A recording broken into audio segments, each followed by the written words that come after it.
everyone.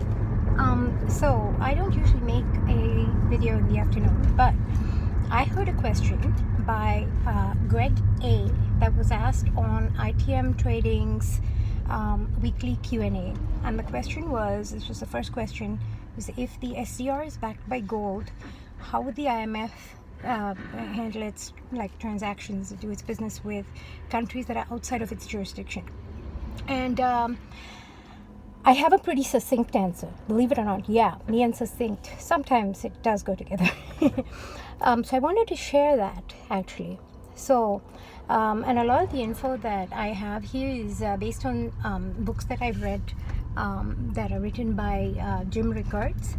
And this particular data point is from his book Aftermath. And there's a whole chapter called SDR and Gold. Anyways, so the simple answer is this. In the late 60s, SDR used to be tied to the value of gold. When they came up with the SDR, it was sort of this whole Triffin's dilemma, which is basically, the fact that any one reserve currency basically has to always have a strong currency, and then because their currency is strong, their exports are not competitive, and they kind of always have to run trade deficits, which is the position the US is in. So in order to solve Triffin's dilemma, the SDR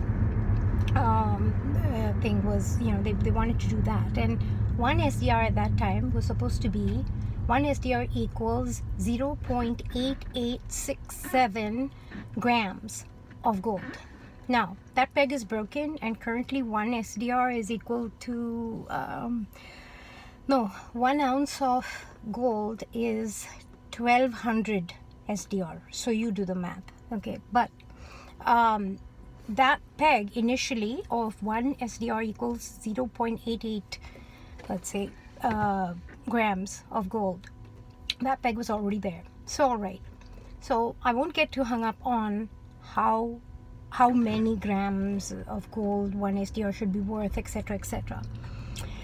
But once that bit is figured out, because the question basically started off with, if it's backed by gold, so that premise of that equalization of one SDR equal how much gold, that's already been established, so I'll take that as given, right? And I won't debate that point about how much it's worth and all. That's not what this is about. But if that's backed, then how does the IMF, which basically issues SDR. SDR stands for, by the way, SDR stands for Special Drawing Rights.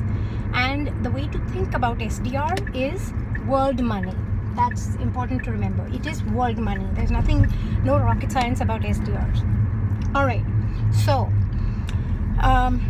if there's a peg between SDR and gold, how would the IMF that basically issues these special drawing rights do business with outside jurisdiction countries? Very, very simple.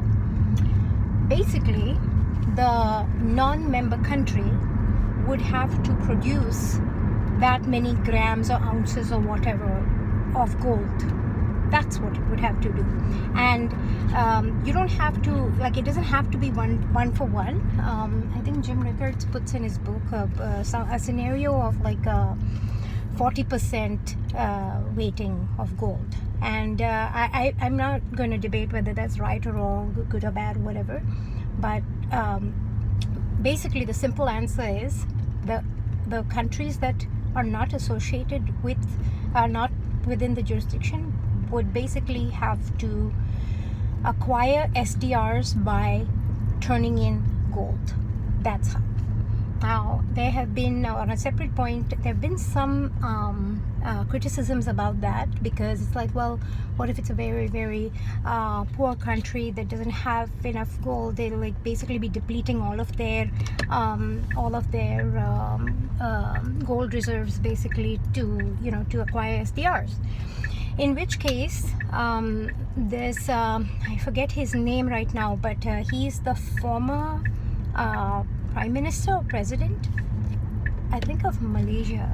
I'm blanking on his name, but anyways, he had put together a proper thesis. I think he's a PhD anyways, but he put together a really coherent thesis of how that would occur, and basically leaving out the IMF, just country to country, doing bilateral trade agreements. Basically, that's how it would be done. So, yeah, that's my succinct answer to that question.